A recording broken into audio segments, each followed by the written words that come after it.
Capítulo 5. ¿Cómo trabaja? Rara vez hemos visto fracasar a una persona que haya seguido concienzudamente nuestro camino. Los únicos que no se recuperan son los individuos que no pueden o no quieren entregarse de lleno a este sencillo programa. Generalmente son hombres y mujeres incapaces por su propia naturaleza de ser honrados consigo mismos. Hay seres desventurados como estos, no son culpables, por lo que parece, han nacido así. Por su naturaleza, son incapaces de entender y de realizar un modo de vida que exige la más rigurosa honradez. Para estos, las posibilidades de éxito son pocas. Existen también los que sufren graves trastornos emocionales y mentales, aunque muchos de ellos logran recuperarse si tienen la capacidad suficiente para ser honrados. Nuestras historias expresan de un modo general cómo éramos, lo que nos aconteció y cómo somos ahora. Si tú has decidido que quieres lo que nosotros tenemos y estás dispuesto a hacer lo que sea necesario para conseguirlo, entonces estás en condiciones de dar ciertos pasos. Nosotros nos resistimos a algunos de ellos. Creíamos que podríamos encontrar un camino más fácil y cómodo, pero no pudimos.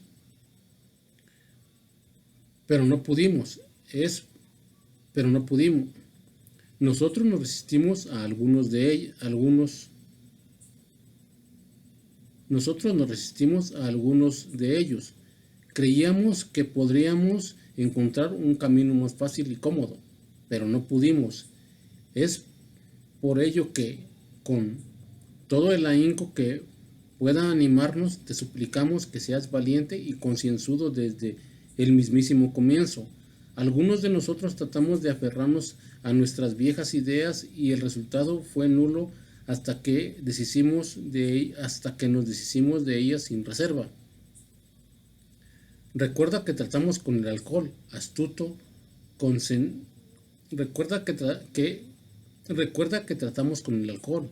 astuto, desconcertante y poderoso. Sin ayuda resulta demasiado para nosotros, pero hay uno que tiene todo el poder, Dios, ojalá lo encuentres. Las medidas parciales no nos sirvieron para nada. Estábamos en el punto de cambio. Entregándonos totalmente le pedimos a Dios su protección y cuidado. He aquí los pasos que dimos y que sugieren como programa de recuperación. Número 1. Admitimos que éramos impotentes ante el alcohol, que nuestras vidas se habían vuelto ingobernables. Número 2. Llegamos al convencimiento de que un poder superior podría devolvernos el sano juicio. Número 3. Decidimos poner nuestras voluntades y nuestras vidas al cuidado de Dios, como nosotros lo concebimos. Número 4. Sin miedo hicimos un minucioso inventario moral de nosotros mismos. Número 5. Admitimos ante Dios, ante nosotros mismos y ante otro ser humano la naturaleza exacta de nuestros defectos. Número 6. Estuvimos enteramente dispuestos a dejar que Dios nos librase de todos estos defectos de carácter. Número 7. Humildemente le pedimos que nos librase de nuestros defectos. Número 8. Hicimos una lista de todas aquellas personas a quienes habíamos ofendido y estuvimos dispuestos a reparar el daño que les causamos. Número 9. Reparamos directamente a cuantos nos fue posible el daño causado, excepto cuando el hacerlo implicaba prejuicio para ellos o para otros. Número 10. Continuamos haciendo nuestro inventario personal y cuando nos equivocábamos lo admitíamos inmediatamente. Número 11. Buscamos, a través de la oración y la meditación, mejorar nuestro contacto consciente con Dios, como nosotros lo concebimos, pidiéndole solemnemente que nos dejase conocer su voluntad para con nosotros y nos diese la fortaleza para cumplirlo. Número 12. Habiendo obtenido un despertar espiritual como resultado de estos pasos, tratamos de llevar este mensaje a otros alcohólicos y de practicar estos principios en todos nuestros asuntos. Muchos de nosotros exclamamos: vaya tarea, no puedo llevarla a cabo. No te desanimes, ninguno de nosotros ha podido mantenerse apegado a estos principios en forma ni siquiera aproximada a la perfección. No somos santos, lo importante es que estamos dispuestos a desarrollarnos de una manera espiritual. Los principios que hemos establecido son guías para nuestro curso. Lo que pretendemos es el progreso espiritual y no la perfección espiritual.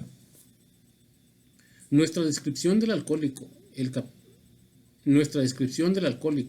capítulo sobre los agnósticos y nuestras aventuras personales antes y después de poner en claro nuestra descripción del alcohólico, el capítulo sobre los agnósticos y nuestras aventuras personales antes y después ponen en claro tres ideas pertinentes. Inciso A, que éramos alcohólicos y que no podíamos gobernar nuestras propias vidas. Inciso B, que probablemente ningún poder humano hubiera podido remediar nuestro alcoholismo. Inciso C, que Dios podía remediarlo y lo remediaría si lo buscábamos. Llegados a este convencimiento, estábamos en el tercer paso, lo cual quiere decir que pusimos nuestras vidas y nuestra voluntad al cuidado de Dios, tal como cada cual lo concibe. Exactamente. ¿Qué es lo que queremos decir con esto? Que es justamente lo que haremos. El primer requisito es que estemos convencidos de que una vida llevada a base de fuerza de voluntad difícilmente puede ser venturosa. Sobre esa base siempre estamos en conflicto con algo o con alguien, aunque nuestros motivos sean buenos. La mayoría de la gente trata de vivir por autopropulsión. Cada persona es como un actor que quiere dirigir todo el espectáculo, que siempre está tratando de arreglar las luces, el ballet, el escenario y los demás actores según sus propias ideas. Si las cosas quedan como él quiere y las personas hicieran como él desea, el espectáculo resultaría magnífico. Todos, incluso él mismo, estarían satisfechos. La vida sería maravillosa. Al tomar estas posiciones, nuestro actor puede ser bastante paciente, hasta honesto y dispuesto a sacrificarse.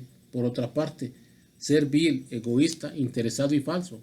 Pero en la mayoría de los seres humanos es probable que sus características varíen.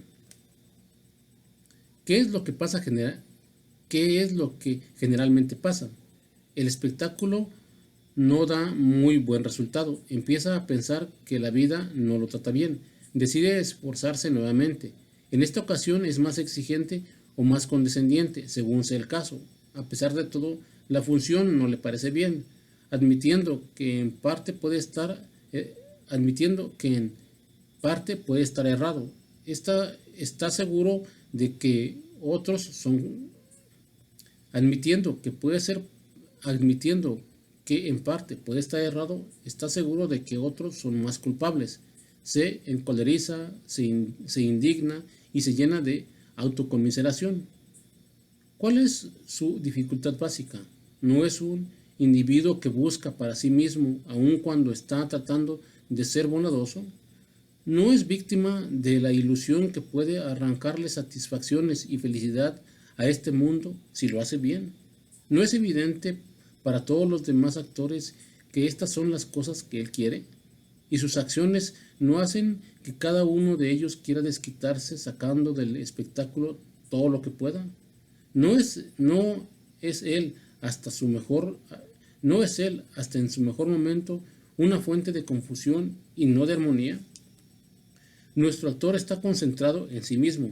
Es un egocéntrico, como dice la gente en la actualidad. Es como el hombre de negocios retirado que está teniendo. Nuestro actor está concentrado en sí mismo. Es un egocéntrico, como se dice en la actualidad. Nuestro actor está concentrado en sí mismo. Es un egocéntrico, como dice la gente en la actualidad. Es como el hombre de negocios retirado que está tendido en el sol en Florida durante el invierno y se lamenta de la mala situación que hay en el país, como el ministro de una religión que suspira por sus pecados del siglo XX, como el ministro de una religión que suspira por los pecados del siglo XX, como los políticos o los reformistas que están seguros de que todo sería utopía si el resto del mundo se portara bien, como el poscristo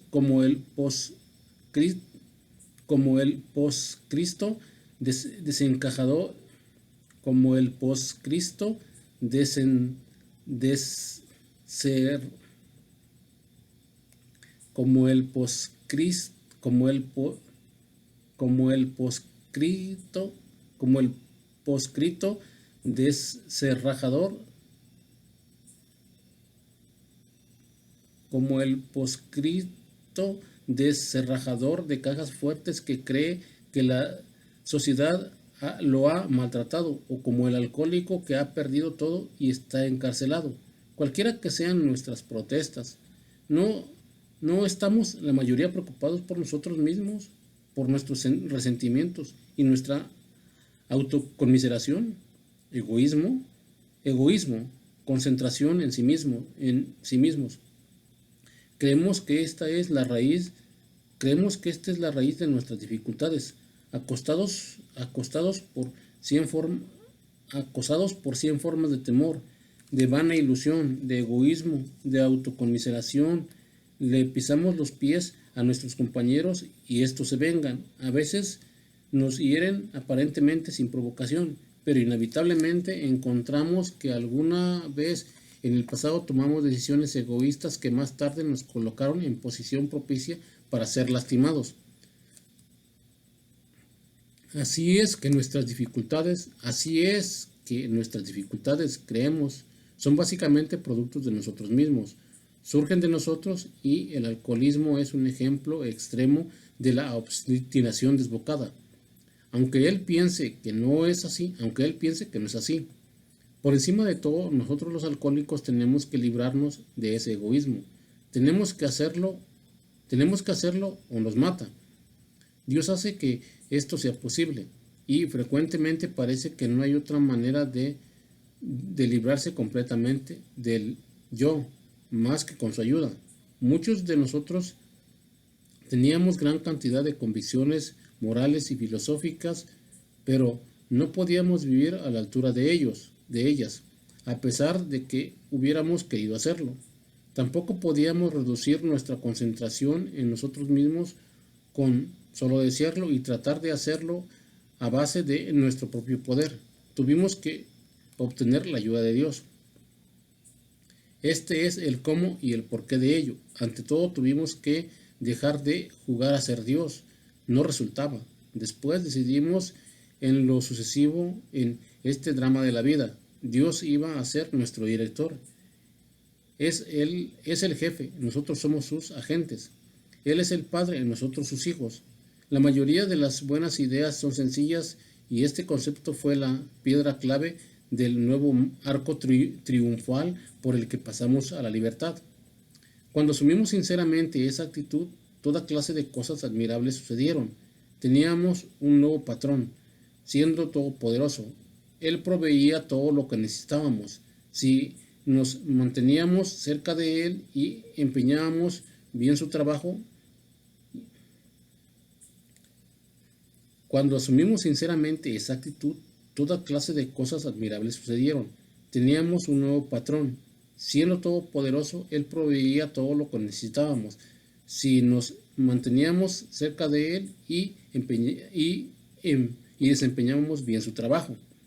Establecidos sobre esta base, empezamos a interesarnos cada vez menos en nosotros mismos, en nuestros planes, en nuestros proyectos. Nos interesábamos cada vez más en darnos cuenta de que era lo que podíamos contribuir a la vida. A medida que sentimos fluir en nosotros un poder nuevo, que gozamos de tranquilidad mental, que descubrimos que podíamos encarar la vida satisfactoriamente, que llegamos a estar conscientes de su presencia, empezamos a perder nuestro temor al hoy, al mañana o al futuro. Renacimos. Estábamos ahora en el tercer paso. Muchos de nosotros le dijimos a nuestro Creador, tal como estábamos ahora en el tercer paso. Muchos de nosotros le dijimos a nuestro Creador, tal como lo concebimos, Dios, me ofrezco a ti para que obres en mí y hagas conmigo tu voluntad. Líbrame de mi propio encadenamiento para que pueda cumplir mejor tu voluntad. Líbrame de mis dificultades y de la victoria sobre ellas, y que la victoria sobre ellas sea el testimonio para aquellos a quien yo ayudé de tu poder, tu amor y de tu manera que tú quieres que vivamos, que siempre haga tu voluntad. Pensamos detenidamente antes de dar este paso, cerciorándonos de que estábamos listos para hacerlo, que finalmente podíamos abandonarnos completamente a que pensábamos detenidamente antes de dar este paso, cerciorándonos de que estábamos listos para hacerlo, que finalmente podíamos abandonarnos completamente a él. Encontramos muy convincente dar este paso espiritual con una persona. Encontramos muy convincente dar este paso espiritual con una persona comprensiva, tal como nuestra esposa, nuestro mejor amigo o nuestro consejero espiritual. Pero es mejor reunirse con Dios solo, que con alguien que tal vez no comprenda. Las palabras eran, desde luego, completamente opcionales, siempre que expresáramos la idea sin ninguna reserva. Este fue solamente el principio, pero cuando se hacía honrada y humildemente, se sentía inmediatamente un efecto a veces muy grande. Después nos encaminamos por un derrotero de acción vigorosa, en el que el primer paso consiste en una limpieza personal de nuestra casa, la cual muchos de nosotros nunca habíamos intentado. Aunque nuestra decisión fue un paso fundamental y decisivo, su efecto permanente no podía ser mucho a menos que fuese seguido inmediatamente por un esfuerzo enérgico para encarar las cosas que había en nosotros, que nos estaban obstaculizando, y desprendernos de ellas. El licor que bebíamos no era más que un síntoma, por lo tanto teníamos que ir a las causas y a las condiciones. Consecuentemente empezamos a hacer un inventario personal. Este era el cuarto paso. Un negocio del cual no se hace inventario con regularidad va generalmente a la quiebra. El inventario comercial es un proceso para encontrar y encarar. El inventario comercial es un proceso para encontrar y encarar los hechos. Es un esfuerzo para encontrar la realidad de la existencia de mercancías que uno tiene. Uno de los fines es encontrar cuál es la mercancía deteriorada o inservible que hay para deshacerse prontamente de ella sin lamentarlo. Si ha de tener éxito, el propietario del negocio no podrá engañarse acerca del valor de su mercancía. Nosotros hicimos exactamente lo mismo con nuestras vidas. Hicimos inventarios honradamente. Primero, buscamos las faltas de nuestro carácter que causaron nuestro fracaso. Estando convencidos de que el ego, manifestado en distintas formas, nos había vencido, consideramos sus manifestaciones comunes. El resentimiento es el ofensor número 1. Destruye más alcohólicos que cualquier otra cosa. De este se derivan todas las formas de enfermedad espiritual, ya que nosotros hemos estado no solamente física y mentalmente enfermos, sino también espiritualmente. Cuando es superado el mal espiritual, nos componemos mental y físicamente. Cuando tratamos los resentimientos, los escribimos en un papel, hicimos una lista de personas, instituciones o principios con los que estábamos molestos y nos preguntamos el por qué. En la mayoría de los casos se descubrió que nuestro amor propio, nuestra cartera, nuestras relaciones personales, incluyendo las sexuales, estaban lastimadas o amenazadas, así que estábamos furiosos. En nuestra lista de rencores pusimos frente a cada nombre los daños que nos causaban. Eran nuestro propio amor, nuestra seguridad, nuestras ambiciones, nuestras relaciones personales o sexuales las que habían sido molestas. Generalmente fuimos tan precisos como en el siguiente ejemplo. Estoy resentido con el señor B. La causa, sus atenciones hacia mi esposa. Afectan mis relaciones sexuales, amor propio, temor. Estoy resentido con el señor B. Contó a mi esposa lo de mi querida. El señor B puede ocupar mi puesto en la oficina. Afecta relaciones sexuales, amor propio, temor, seguridad, amor propio, temor. Estoy resentido con la señora C. La causa es una maniática. Me hizo un desaire. Internó a su esposo en un hospital por beber. Él es amigo mío, ella es una chismosa. Afecta mis relaciones personales, amor propio, temor. Estoy resentido con mi patrón. La causa es irrazonable, injusto, dominante. Me amenaza con despedirme por beber e inflar mi cuenta de gastos. Afecta mis amor propio, seguridad, temor. Estoy resentido con mi esposa. Malinterpreta las cosas y regaña. Le cae bien el señor B. Quiere que la casa se ponga a su nombre. Afecta orgullo, relaciones sexuales y personales, seguridad y temor. Miramos en retrospectiva nuestras vidas. Solamente contaba la entereza y la honradez. Cuando terminamos, consideramos cuidadosamente el resultado. La primera cosa aparente fue que este mundo y su gente frecuentemente estaban muy equivocados. Llegar a la conclusión de que los demás estaban equivocados fue donde llegamos la mayoría. El resultado común era que la gente continuaba siendo injusta con nosotros y que seguíamos molestos. A veces era remordimiento y entonces nos molestábamos con nosotros mismos. Cuanto más luchábamos por amoldar el mundo a nuestro deseo, más empeoraban las cosas. Como en la guerra, el victorioso solamente aprecia ganar. Nuestros momentos de triunfo eran de corta duración. Es evidente que una vida en la que hay resentimientos profundos solo conduce a la futileza y a la infelicidad. En el grado exacto en que permitimos que esto ocurra, malgastamos unas horas que pudieron haber sido algo que valiera la pena, pero con el alcohólico, cuya esperanza es el mantenimiento y el desarrollo de una experiencia espiritual, este asunto de los resentimientos es infinitamente grave. Nosotros nos dimos cuenta de que es fatal, porque cuando estamos abrigados de estos sentimientos nos encerramos a la luz espiritual. La locura del alcohol regresa y volvemos a beber, y para nosotros beber es morir. Si íbamos a vivir, teníamos que estar libres de la ira, el descontento y los excesos violentos de locura temporal no eran para nosotros, Si íbamos a vivir, teníamos que estar libres de ira. El descontento y los excesos violentos de locura temporal no eran para nosotros. Puede ser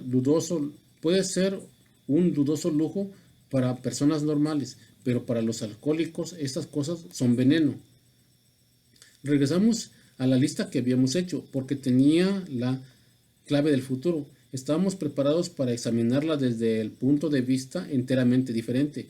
Empezamos a percibir que el mundo y la gente que hay en realidad nos dominaba. En ese estado, las maldades de otros, imaginarias o reales, tenían el suficiente poder para matar. ¿Cómo podíamos salvarnos? Nos dimos cuenta. ¿Cómo podíamos salvarnos? Nos dimos cuenta de que había que dominar estos resentimientos. Pero, ¿cómo? No podíamos hacerlo con solo desearlo. Tampoco podíamos hacerlo en el caso del alcohol.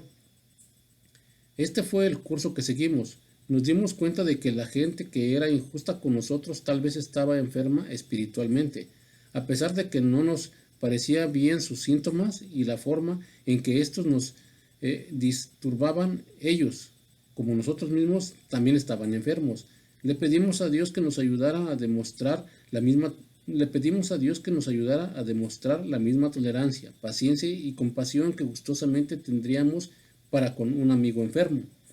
Cuando alguien ofendía Cuando alguien ofendía, nos decíamos a nosotros mismos, está enfermo. ¿Cómo ayudarlo? Dios me libre de enojarme, hágase tu voluntad.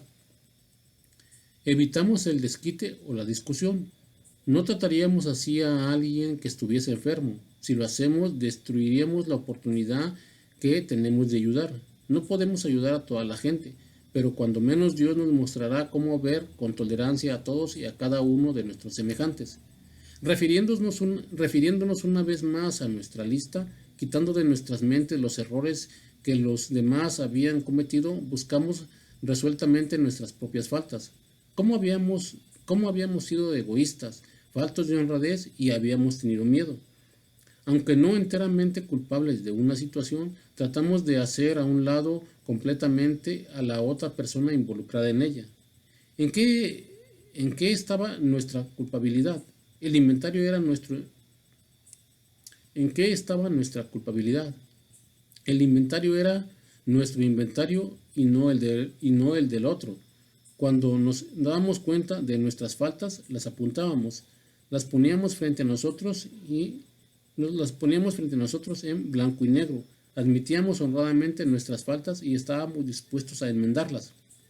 Fíjese el lector que la palabra temor está entre paréntesis al lado de las dificultades con el señor B, la señora C, el patrón y la esposa.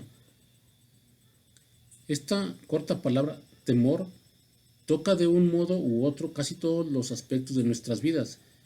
Era una hebra maligna y corrosiva. La trama de nuestra existencia la lleva entrecruzada. Ponía en movimiento una sucesión de circunstancias que nos acarreaban desgracias que no creíamos merecernos. Pero, ¿no fuimos nosotros mismos los que echamos a rodar la pelota? A veces creemos que el temor debería clasificarse junto con el robo.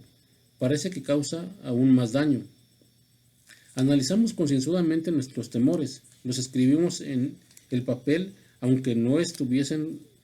Analizamos concienzudamente nuestros temores, los escribimos en el papel, aunque no tuviésemos resentimientos relacionados con ellos. Nos preguntábamos por qué los teníamos. No era por la confianza en nosotros mismos, no era porque la confianza en nosotros mismos nos había fallado. La confianza en uno mismo era buena, pero no bastaba. Algunos de nosotros tuvimos alguna vez gran confianza en nosotros mismos, pero esto no resolvería completamente nuestro problema con el temor, ni con ningún otro. Cuando esta confianza nos volvía engreídos, la cosa era peor. Tal vez haya una forma mejor. Nosotros así lo creemos, porque ahora estamos basándonos en algo diferente. Nos basamos y confiamos en Dios. Confiamos en Dios infinito en vez de nuestros egos limitados. Estamos en el mundo para desempeñar el papel que Él nos asigne, justamente hasta el punto en que obramos como creemos que Él lo desea y humildemente confiamos en Él. Y si Él nos capacita para enfrentarnos con seriedad ante las calamidades. Nunca nos excusamos ante nadie por depender de nuestro Creador. Podemos reírnos de aquellos que creen que la espiritualidad es una senda de la. Podemos reírnos de aquellos que creen que la espiritualidad es la senda de la debilidad. Paradójicamente es la senda de la fortaleza. El veredicto de los siglos es que la fe significa fortaleza. Los que tienen fe tienen valor, confianza en su Dios. Nosotros nunca hacemos apología de Dios.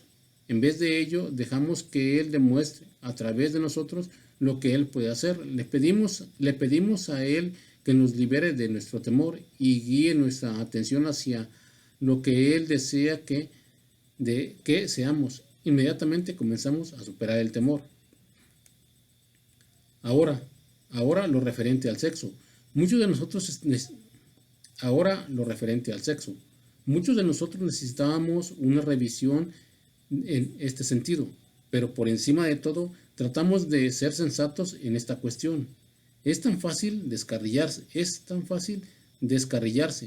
Aquí encontramos opiniones humanas que van a los extremos, quizás extremos absurdos. Una serie de voces clama que el sexo es un apetito Una serie de voces clama que el sexo es un apetito de lo más bajo de nuestra naturaleza, una necesidad básica de procreación. Luego tenemos las voces que claman por sexo y más sexo, las que deploran la institución del matrimonio, las que creen que la mayoría de las dificultades de la raza tiene su causa en motivos de la sexualidad. Creen que no tenemos suficiente o que no es de una índole apropiada.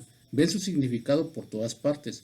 Una, una, una escuela no le permite al hombre razonar sus vainas y la otra quiere que todos estemos a dieta ininterrumpida de pimienta. Nosotros queremos, nosotros queremos estar fuera de la controversia. No queremos ser árbitros de la conducta sexual de nadie. Todos tenemos problemas sexuales. Difícilmente seríamos humanos si no los tuviéramos. ¿Qué podemos hacer con ellos? Examinemos nuestra conducta de los años pasados. ¿En qué habíamos sido egoístas, faltos de honradez o desconsiderados? ¿A quiénes habíamos herido? ¿Despertamos injustificadamente celos, sospechas o resentimientos? ¿En qué habíamos sido culpables y qué podíamos haber hecho para evitarlo? Escribimos todo esto en papel y lo examinamos. De esta manera tratamos de formarnos un ideal cuerdo y sólido de nuestra futura vida sexual. Pusimos cada relación a esta prueba. ¿Era egoísta o no? Le pedimos a Dios que moldeara nuestros ideales y nos ayudara a vivir a la altura de ellos. Recordamos siempre que Dios nos había dado nuestros poderes sexuales y por consiguiente eran buenos, para no ser usados a la ligera o egoístamente, ni para ser menospreciados o aborrecidos. Cualquiera que resulte nuestro ideal, tenemos que estar dispuestos a que se arraigue en nosotros. Tenemos que estar dispuestos a hacer reparaciones en los casos en que hayamos causado daño, siempre y cuando al hacerlo no causemos más daño aún. En otras palabras, tratamos el problema sexual como lo harían con cualquier otro. En meditación, preguntamos a Dios lo que debemos hacer en cada asunto determinado. Si lo deseamos, nos llegará la respuesta correcta. Solamente Dios puede juzgar nuestra situación sexual. Es conveniente consultar a otras personas, pero dejamos que la decisión final sea la de Dios. Nos damos cuenta de que algunas personas son tan fanáticas con el sexo como otras son negligentes. Evitamos pensar o recibir consejos en forma histérica. Suponiendo que faltamos al ideal escogido y que tropezamos, quiere decir que esto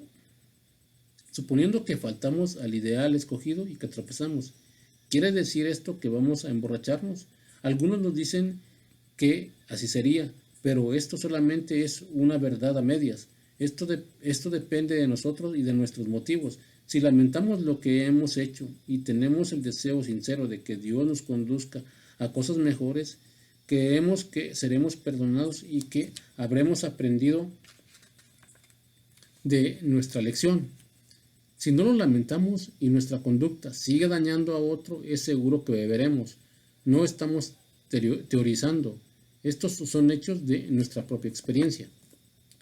Para resumir lo referente al sexo, oramos sinceramente por un ideal recto, por una guía para cada situación dudosa, por cordura y por fortaleza para hacer lo que es debido. Si el sexo es muy dificultoso, nos dedicamos a trabajar más intensamente para ayudar a otros. Pensamos en sus necesidades y trabajamos para atenderlas. Esto nos hace salir de nosotros mismos. Calma el impulso imperioso cuando ceder significaría un pesar. Si hemos sido concienzudos en nuestro inventario personal, habremos puesto mucho por escrito. Hemos catalogado y analizado nuestros resentimientos. Hemos empezado a ver su futilidad y fatalidad y a comprender su terrible poder destructivo. Hemos empezado a aprender la tolerancia, la paciencia y la buena voluntad hacia los hombres, aún hacia nuestros enemigos, porque los vemos como enfermos. Hemos hecho una relación de las personas a quienes hemos ofendido con nuestro comportamiento y estamos dispuestos a reparar el pasado si podemos. En este libro leerás una y otra vez que la fe hizo para nosotros lo que solos no pudimos hacer por nosotros mismos. Deseamos que ahora estés convencido de que Dios puede liberarte de toda obstinación que te haya separado de Él. Si ya has tomado la decisión y has hecho un inventario de tus impedimentos más notorios, ya has logrado un buen comienzo. Siendo así, ya has tragado y digerido grandes trozos de la verdad sobre ti mismo.